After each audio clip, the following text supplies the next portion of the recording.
Learn how to assemble the Steam Thru 2 connector from CPC. Please reference these product specifications for best operating results. You can also find these on our website and in our catalog. The Steam Thru 2 connector's innovative 3-port design allows steam to pass directly through the connector, creating a sterile connection between stainless steel processing equipment and single-use systems. During assembly, it is important that the single-use system and steam condensate lines are properly supported to eliminate external forces or side load on the connector.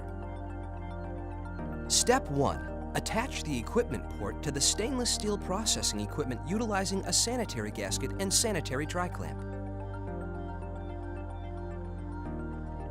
Step 2. Attach the steam condensate line to the steam condensate port using a sanitary gasket and sanitary tri-clamp.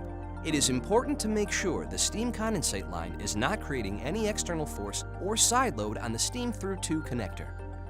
Step 3.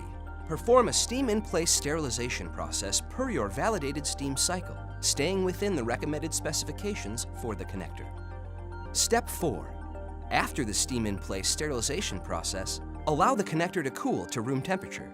It is important to make sure there is no pressure built up within the steam condensate path during actuation. Remove the white protective sleeve, press the connector thumb latch, and actuate the valve to the flow position. You are now ready for sterile fluid transfer. Step 5. After fluid transfer, press the connector thumb latch and transition the connector back to the original steam position for a second and final steam in-place sterilization cycle. For further details, please review our Steam Thru Best Practices video. Thank you for choosing CPC.